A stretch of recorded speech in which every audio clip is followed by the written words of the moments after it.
Content warning.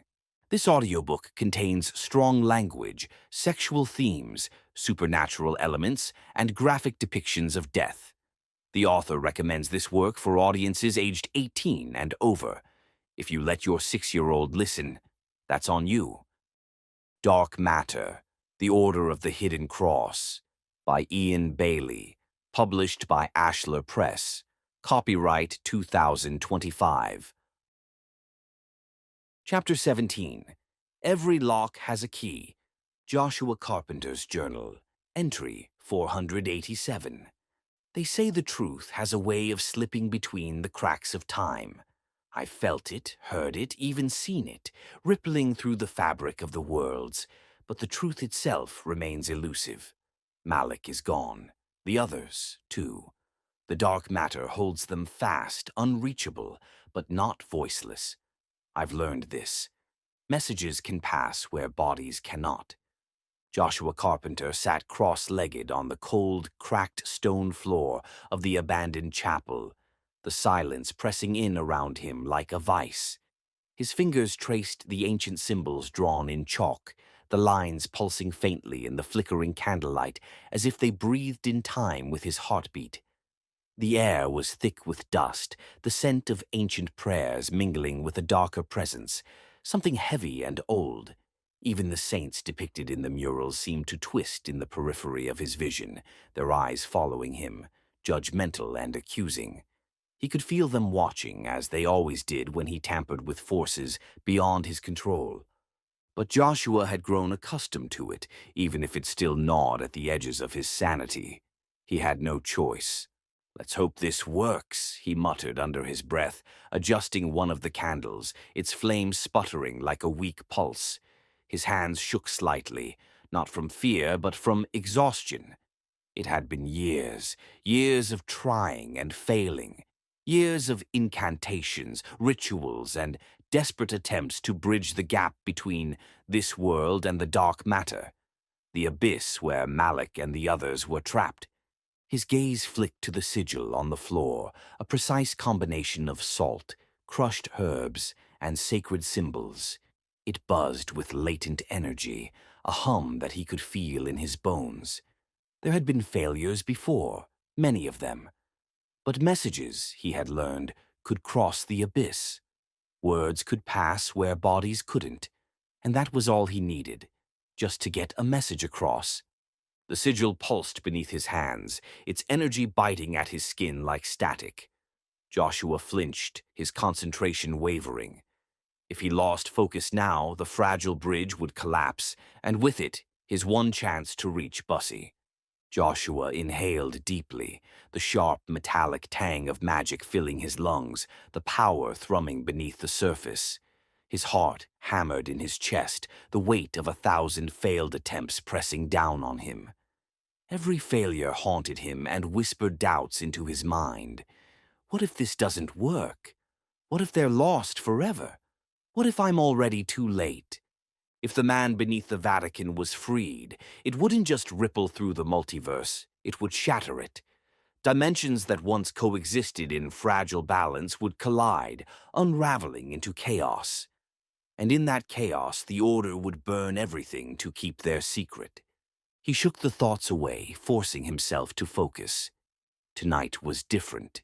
He had found something in the Hall of Memories, a place he had no right to access but had slipped into regardless. The hall wasn't a physical place. It existed in the spaces between realities, guarded by the memory keepers, ancient beings who protected the knowledge of all things in all dimensions. But Joshua had been careful and had shielded himself from their gaze as he skimmed the ancient records, searching for the key. And he had found it. A man kept prisoner beneath the Vatican, a man who could change everything. He wasn't just any man. He was the only person in all the known dimensions to be singular, to exist as one, alone. There were 1,000,000 versions of Joshua Carpenter and 1,000,000 more of Bussi, or even his mother Ziva. Every person in every world had countless iterations, but not him.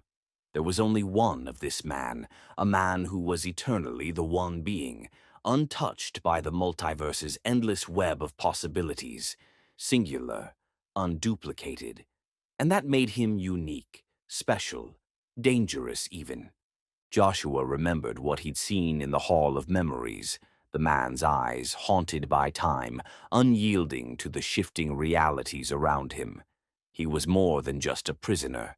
His existence alone threatened to unravel the very fabric of every universe, every dimension. And if freed, the consequences would ripple out, touching every version of reality, splintering the fragile balance that had been kept for millennia. Beris, Joshua called softly, the name carrying a ripple of power through the air like a stone dropped into a still pond. The shadows in the room twisted, coiling into a darker mass in the corner before slowly materializing into a small figure. Beris hovered just above the floor, his form flickering between solid and translucent, his glowing eyes shifting from gold to deep black with each blink. He was no larger than 4 inches tall, a being caught between worlds, never fully here or there. "You called my apprentice of doom?" Beris rasped, his voice like a dry whisper that echoed unnaturally in the small space. "Or was it more foolishness today? More attempts to save those who are already lost?" Joshua's smirk was faint, but his voice carried a tremor of hope. "Not foolishness this time, I promise. I've got an idea." Beris floated closer, crossing his tiny arms over his chest, barely more than flickers of shadow. "Ah, a new plan. You know, you should start numbering them. It'll be easier to remember which ones failed." His voice dripped with sarcasm. Joshua's smirk faltered slightly. The failures weighed on him more than Beris knew. "I'm sending you on a little trip," he continued, his tone more serious now. "To deliver a message." Beris's eyes narrowed. "Ah, messages. From saving souls to becoming the errand boy of the multiverse. What glorious descent." He paused, looking at Joshua more closely. "Who is this message for?" "A young priest," Joshua replied, kneeling to touch the sigil's lines. The hum of power beneath his fingertips sent a shiver down his spine. "His name is Bussi. He holds the key to unlocking everything." Beris's sarcasm ceased as he hovered in the air, studying Joshua with an unreadable expression. "Go on." Joshua's hands trembled slightly as he stood, his heart thudding in his chest. Beris cocked his head. "The Order's watching him, aren't they?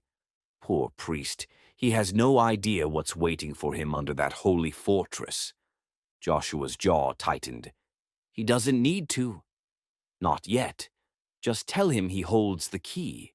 If he learns the truth, he'll know what to do. They'll kill him if they find out."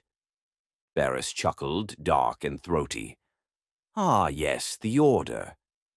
The Vatican's best, worst-kept secret. You do love your dangerous games, boy. This Order doesn't just kill, they erase. You're playing with fire." "I know," Joshua whispered, the weight of it settling heavily in his bones. "But it has to be done. Bussi needs to know that he's part of something bigger than himself. If he learns the truth about the man they're holding beneath the Vatican, it could change everything." "We're running out of time, Beris. You need to tell him." Beris floated higher, his glowing eyes narrowing. "You're sending me into the Vatican's inner sanctum. And here I thought you had a shred of self-preservation left. But fine, I'll go. He connects to the source when he meditates, doesn't he? That's how you'll get me through." Beris hesitated, his flickering form still. "You're asking me to walk into a lion's den, Joshua. Do you know what the Order does to beings like me? They don't just erase, they make sure we never existed." His eyes, dark and uncertain, met Joshua's. "Are you sure about this?" Joshua nodded, his throat tight with apprehension. "Wait, how do you know that?" "Never mind. Yes, that's the only time I can reach him without alerting the Order. I've slipped in and eavesdropped, but I can't deliver the message myself. It needs to be you because you're split between dimensions. They've been watching him too closely. We can't risk it any other way. You can enter his mind when he's meditating, and they won't be able to see or hear you two talking." Beris circled the glowing sigil slowly, spinning idly. And the message? What am I supposed to whisper in this holy man's ear? Joshua knelt by the sigil again, his fingers digging into the cool stone. The words came slowly, as if the weight of them was too much to bear. Tell him he holds the key, that his curiosity will lead him to a truth so powerful it transcends time and space. But warn him, if the Order finds out, they'll kill him. They guard the man beneath the Vatican, and Bussi must uncover who that man is and free him. His role in this is more important than he realizes. Beris's eyes glinted with dark amusement. Oh, a truth that transcends time and space. I love those. They always end so well for mortals. He floated closer to Joshua, twitching with anticipation. And what of his fate? What should I say when he asks why he has been chosen? Joshua's voice dropped to a whisper, heavy with the knowledge he carried. Tell him it's his destiny, that everything has led him to this moment, and when the time comes, he'll know what to do. Beris hovered over the sigil, his gaze locked on Joshua's. You're setting him on a dangerous path, Joshua. You know that once this begins, there's no stopping it. I know, Joshua replied, his voice barely audible, but we have no choice. With a click of his heels, Beris dissolved into the air, his tiny form vanishing into the shadows of the chapel, leaving behind only the faint hum of the ritual's power. Joshua watched him go, his body tense with the weight of what he had just set in motion.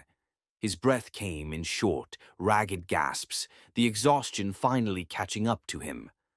Somewhere across the dimensions, a key was turning in a lock that had been sealed for millennia. And soon the door to the church's darkest secret would be opened. Father Bussi sat cross-legged in his chamber, his breathing slow and deliberate as he sank deeper into meditation. The room around him seemed to dissolve, leaving only the pulsing thread of the source, the divine connection that ran through all things. In this space he felt closest to God, the great architect of the universe, as though the veil between the mortal and the divine had grown thin. But tonight something was wrong. The peace he usually felt in this state was disrupted by a presence, something foreign creeping into his mind like a shadow stretching across the ground. At first it was subtle, a faint whisper at the edges of his consciousness. But soon it grew stronger, more tangible. It slithered into his thoughts, twisting them, pulling them in strange directions. Then the figure appeared. Small, shadowy, with eyes that flickered between gold and black, its form barely solid in the haze of Bussi's meditative trance. The figure grinned, wide and unsettling, as it floated closer. "Father Bussi," the voice rasped, cutting through the calm like a blade. "I bring you a message from a boy named Joshua." Bussi's heart stuttered in his chest. Joshua. He didn't know anyone personally by that name, and yet the sound of it stirred something deep within him, something ancient and familiar. Who are you?" Bussi's voice trembled, his mind struggling to maintain the peace he had cultivated. "Shh, don't speak aloud," said Beris. "They will hear you. Speak with your mind and you'll be safe." "I am Beris," the figure replied, its voice a dark whisper in the recesses of his mind. "A messenger. Joshua sent me with a message. You hold the key, Father. The key to a truth so powerful it has been hidden beneath the Vatican for centuries." The peace Bussi had once felt shattered as the words sank in. His thoughts swirled, chaotic and unmoored, as the presence of Beris twisted the world around him. The room darkened, the air thickening like a weight pressing down on him. "What truth?" Bussi's voice cracked, desperation creeping in. "What are you talking about?" The man they keep prisoner, Beris whispered, his form flickering in and out of existence. You've felt it, haven't you? The pull, the whispers of something greater, something hidden. The Order of the Hidden Cross guards him. They've done so for millennia. But you, Father, you are the one who will unlock it all. Bussi's mind reeled. He had heard rumors, whispers of the Order of the Hidden Cross, but no one spoke of it openly. The Vatican's best-kept secret. He had sensed something, always just out of reach. But now it felt as though the truth was clawing its way to the surface. "Why me?" Bussi whispered, the weight of the revelation pressing down on him like a crashing wave. "Because," Beris hissed, "this is your destiny. Everything has led you to this moment, and when the time comes, you will know what to do. But be careful, Father. The Order will kill you if they find out what you're seeking. They guard the man below, and they will stop at nothing to protect their secret." Before Bussi could respond, the world around him fractured. The darkened chamber folded in on itself, collapsing into a void of swirling shadows. Beris's voice echoed through the chaos. "Remember, Father, you hold the key. But don't let them know you're looking, or you'll never leave the Vatican alive." Joshua exhaled sharply, his body sagging under the weight of the ritual. The candles were nearly burned out, their flames flickering weakly in the oppressive darkness of the chapel. His limbs ached, and his mind throbbed with the strain of the spell, but it was done. The message had been delivered. Beris was gone, sent to Bussi with a message that would either save him or doom him. Joshua wasn't sure which. Wiping the sweat from his brow, Joshua stood slowly, his legs unsteady beneath him. He had done everything he could. Now all he could do was wait. Somewhere across the infinite expanse of dimensions, a door had been unlocked. Soon, the Church's darkest secret would be revealed. And when that happened, nothing would ever be the same again. But as Joshua moved to snuff out the remaining candles, a tremor rippled through the air. It wasn't Beris or the lingering energy from the ritual. This was something else. The sigil on the floor, now faint and flickering, pulsed one final time before dimming entirely. Father Bussi jolted awake, his heart pounding against his ribs, his breath coming in short, desperate gasps.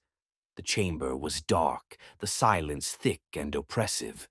The familiar comfort of the Vatican's walls felt distant, as if the room itself were a prison, shrinking around him. The meditation had ended, but the echo of Beris's words still thrummed in his skull like the toll of a distant mournful bell. He had seen it. He had felt it. The man beneath the Vatican.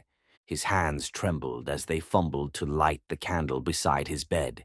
His fingers scraped against the cold metal of the matchbox, his movements awkward, betraying the panic racing through his veins.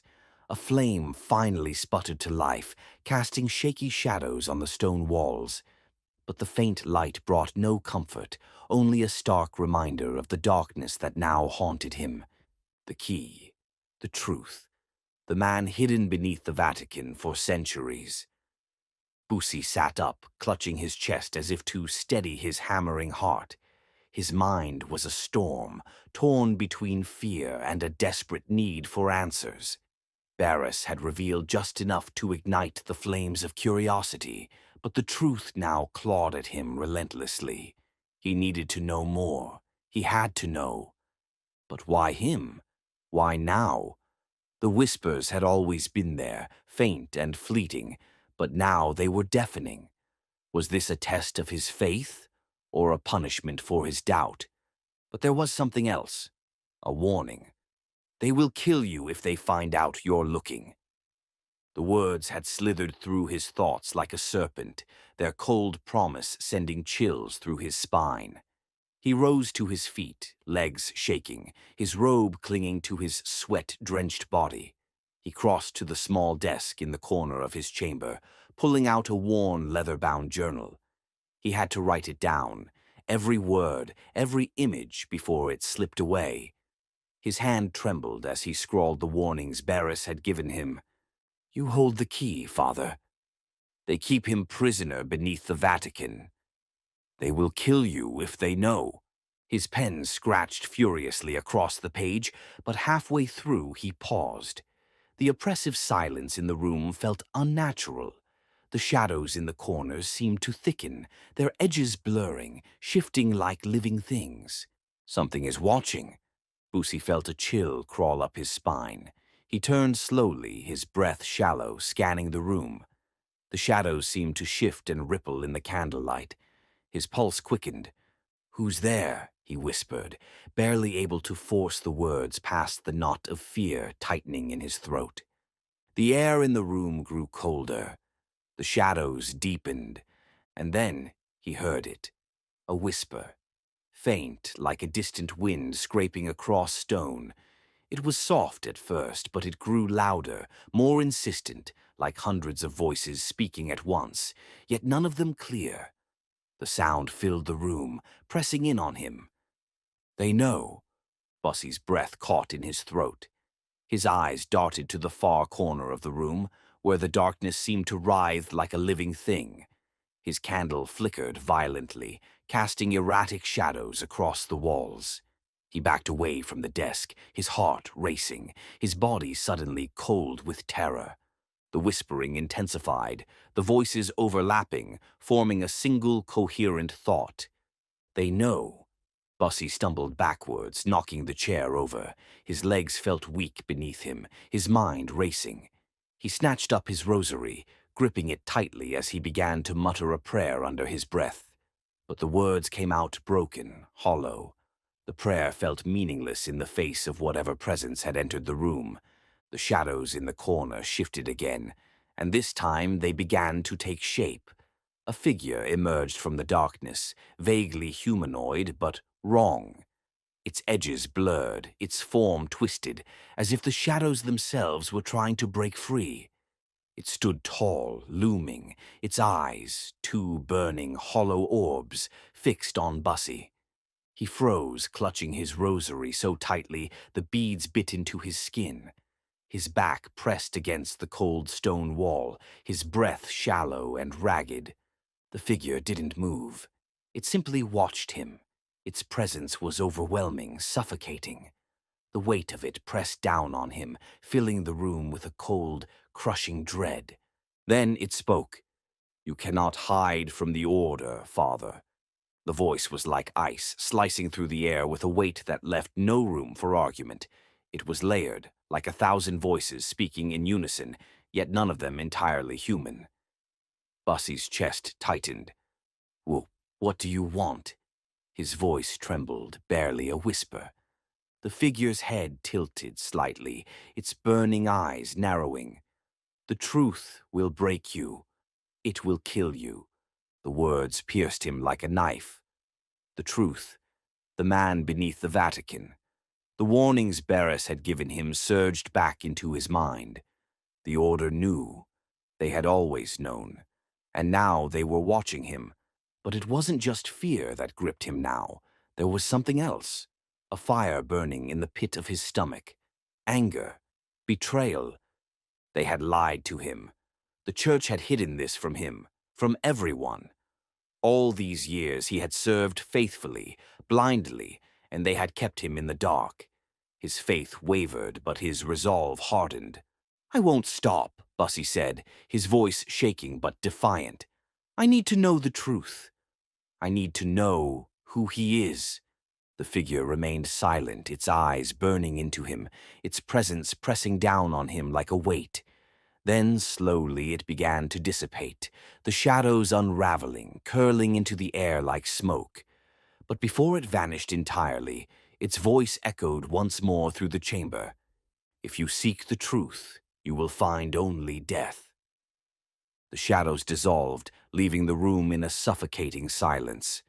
Bussi collapsed to his knees, his body trembling, his breath coming in short, ragged gasps. The oppressive weight lifted, but the fear clung to him like a shroud. He forced himself to stand, leaning heavily on the desk for support. His heart still pounded, but his mind was sharp now, focused. The Order knew. They were watching him, but that didn't matter anymore. He had to find the man beneath the Vatican, and he had to do it before they could stop him. Joshua sat cross-legged in the darkened chapel, staring into the dying embers of the last candle. His chest was tight, his muscles aching from the strain of the ritual. He could still feel the lingering energy in the air, the faint hum of power from the sigil, now reduced to little more than a whisper. He had pushed Bussi to the edge. Beris had played his part perfectly, weaving fear and paranoia into the fabric of Bussi's mind. The second incarnation, a shadow, a wraith made of fear and illusion, had delivered the final blow. They had broken Bussi just enough to make him diligent, to make him hide his actions, to make him desperate enough to act alone. "Well," Beris appeared suddenly in the dim light, hovering just above the sigil. He's sufficiently rattled. "You were right. Fear is quite the motivator for secrecy." Joshua didn't respond immediately. His eyes were fixed on the flickering light, lost in thought. It had to be done. If he's not careful, the Order will erase him like they've erased so many before him. Beris floated lazily around the circle, his translucent body twitching. "You played it well. That little shadow incarnation of yours, impressive, very convincing. He really believed it was the Order watching him." Joshua exhaled slowly, his gaze still distant.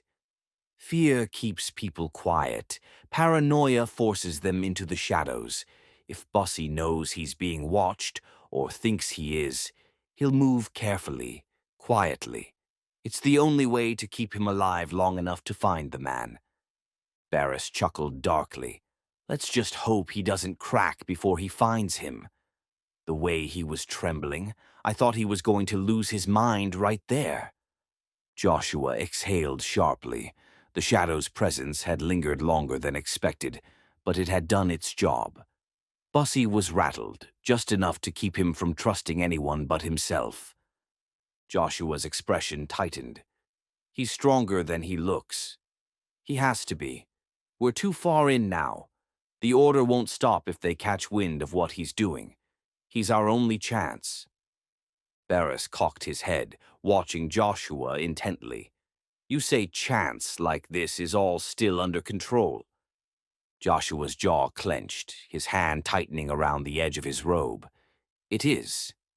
For now." But Beris wasn't convinced. His eyes flickered as he floated in lazy circles. "You're playing with fire, Joshua. The Order is dangerous, but what you've done to Bussi, there's a thin line between paranoia and madness. What if he goes too far? What if he turns on us?"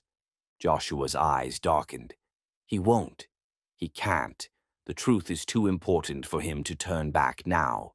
He needs to find the man beneath the Vatican before the Order silences him for good." Beris hovered closer, his voice dropping to a conspiratorial whisper. "And if he doesn't?"